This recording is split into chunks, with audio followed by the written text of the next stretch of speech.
Main crops of Pakistan: Rabi and Kharif crops, and fodder and cash crops.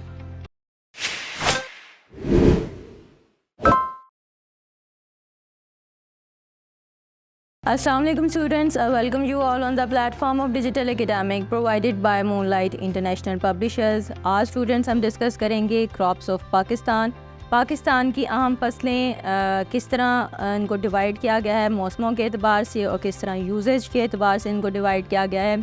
Pakistan एक ज़रूरी मुल्क है, हम एग्रीकल्चर कंट्री हैं, हमारे पास हमारे मुल्क में बहुत सारे क्लाइमेटिक चेंजेस हैं, जैसे कुछ जो सूबे हैं, कुछ इलाके जो हैं वहाँ पर गर्मी ज़्यादा पड़ती है, ह्यूमिडिटी ज़्यादा होती है, कुछ इलाके ठंडे और खुश्क होते हैं, तो इस तरह हमें बहुत सारे वेदर और क्लाइमेट मिल जाता है। मौसमों के अतबार से अब हम देखते हैं कि पाकिस्तान में फ़सलों को किन टाइप्स में डिवाइड किया गया है। दो मेजर टाइप्स में मौसम के हिसाब से पाकिस्तान की फ़सलों को डिवाइड किया जाता है। एक को हम कहते हैं रबी क्रॉप्स और दूसरे को हम कहते हैं खरीफ की फ़सलें।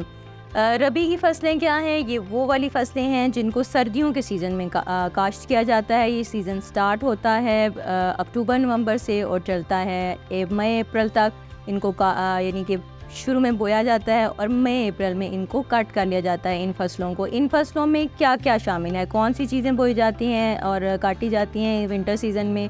गंदम सबसे इम्पॉर्टेंट, वीट है, बार्ले है, जौ जो है, इसके अलावा ग्राम्स चने की फसल है, मस्टर्ड है, सरसों जो है वो इस सीज़न में काटा जाता है, काश्त किया जाता है, और इसके अलावा आलू की जो फसल है वो इसमें शामिल है रबी की फ़सलों में।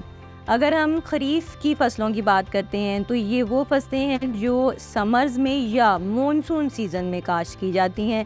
ये सीज़न कब से कब तक होता है इनकी काश्त का, इन फसलों की काश्त का? ये मई जून से स्टार्ट होता है और सितंबर अक्टूबर तक चलता है।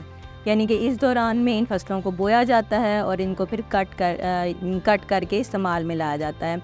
इन फसलों में कौन कौन सी शामिल हैं? सबसे इम्पॉर्टेंट इसमें राइस है, चावल है, कॉटन है, इसके अलावा मकई जो है इसमें काश्त की जाती है इस सीज़न में। शुगर केन जो है, गन्ना इसमें काश्त किया जाता है, और मिलेट बाजरे की जो फसल है वो इस सीज़न में काश्त की जाती है। ये तो थी सीज़न के हिसाब से टाइप्स, हमने दो स्टडी की। अब हमने देखना है कि यूजेज के हिसाब से, यानी कितनी डिमांड है, मार्केट एबिलिटी कितनी है किसी फसल की, उस हिसाब से पाकिस्तान में फ़सलों को कितने हिस्सों में डिवाइड किया गया है। उसकी भी दो टाइप्स हैं। एक को हम कैश क्रॉप्स कहते हैं। कैश क्रॉप क्या हैं कि जो बड़े पैमाने पर, यानी कि उसके ज़रिए एक्सपोर्ट की जा रही है, ज़रिए मुबादला कमाया जा रहा है। और दूसरी हमारे पास फूडर क्रॉप्स हैं जो जानवरों के चारे के लिए, ये लाइव स्टॉक है, जानवर पालते हैं पाकिस्तान में, उनका चारा उन फसलों से हासिल किया जाता है।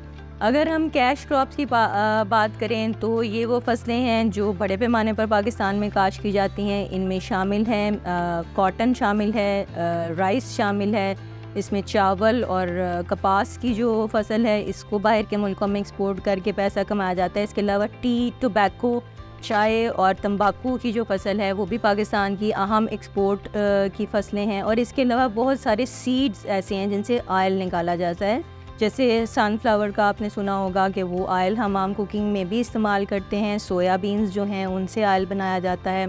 अगर हम बात करते हैं फूडर क्रॉप्स की, तो फूडर चारे को कहते हैं जानवरों का चारा। जो जानवर पाले जा रहे हैं उनको चारा प्रोवाइड करने के लिए भी हमें ज़रूरत होती है फसल की। वो कहाँ से हासिल करते हैं? वो ये फसलें उगाई जाती हैं, फूडर क्रॉप्स कहलाती हैं, और वो जानवरों की चारे की ज़रूरियात को पूरा करती हैं। इन फसलों में अल्फाल्फा शामिल है, सबसे इम्पोर्टेंट घास है एक तरह की जो जानवर खाते हैं अपने चारे के तौर पर। इसके अलावा मेज़ की जो क्रॉप है, यानी कि जो मकई की फसल है, उसका जो रिमेन्स या भूसा बचता है उसको फूडर के तौर पर, जानवरों के चारे के तौर पर इस्तेमाल किया जाता है। इसके अलावा बरसीम है, ये एक मिस्री घास है, इसको भी जानवर अपने चारे के तौर पर इस्तेमाल करते हैं। और इसके अलावा ल्यूसर्न, ये भी घास ही की एक टाइप है, इसको भी फूडर क्रॉप के तौर पर इस्तेमाल किया जाता है। तो स्टूडेंट्स, आपको समझ आई होगी कि फ़सलें पाकिस्तान में बहुत सारी उगाई जा रही हैं, क्योंकि हमारे पास वेदर कंडीशन डिफरेंट है, मौसम डिफरेंट है, जिसकी वजह से हम बहुत सारी टाइप की फ़सलें उगा सकते हैं उस वेदर के हिसाब से, जो हमारी बुनियादी ज़रूरियात को भी पूरा कर रही हैं और हम उससे एक्सपोर्ट भी कर रहे हैं। इंशाल्लाह नेक्स्ट लेक्चर में हम इन्हीं जो मेन क्रॉप्स हैं उनको डिस्कस करेंगे वो क्या हैं, उनकी क्या इम्पोर्टेंट है। इंशाल्लाह नेक्स्ट लेक्चर में नेक्स्ट इन्फॉर्मेशन के साथ। अल्लाह हाफ़िज़।